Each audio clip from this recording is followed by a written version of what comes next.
Okay, here's the last room. It is a bunch of Lucids, and mostly there's a bunch of Fire Watchers. You definitely want to kill those first.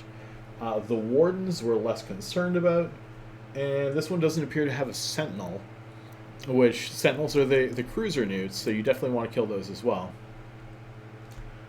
So I have two guys working on the Fire Watchers and one guy working on the cruisers.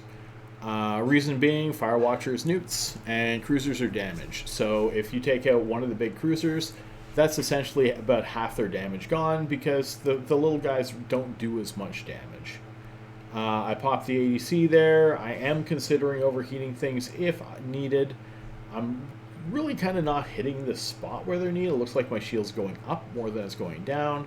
If you look at the upholder, and it looks like the upholder switched targets, and no one else is really taking any damage. So everything seems to be pretty good and under control here, and things are dying very, very well.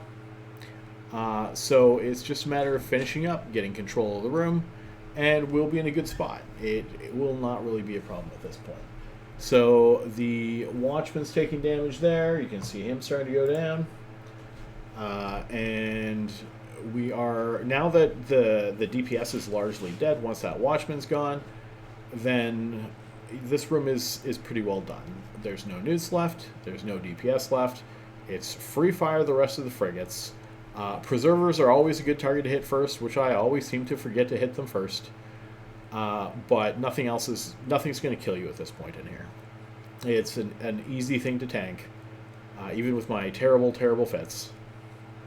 Which, like I said, there's definitely some things I would like to upgrade on these, but I'm not going to do it for this series. Normally, once I hit 3 billion ISK, it's like, all right, let's add some faction BCUs. 6 billion ISK, all right, let's throw on a rolled Abyssal Shield. Usually the pithy roll with a decent cap and shield boost.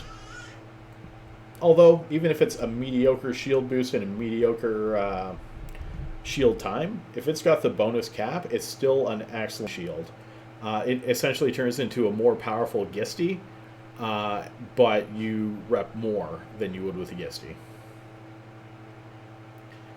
And if it has like slightly less cap but much better cycle or shield boost, sometimes that's worth it as well.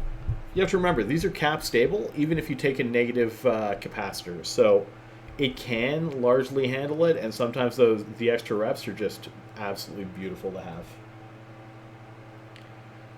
So we're down to our last few here.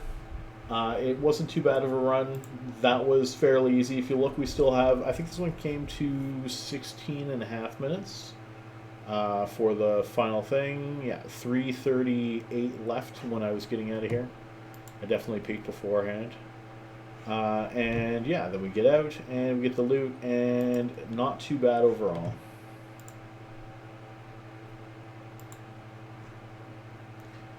And let's see what we get. Works out to about 265 or so.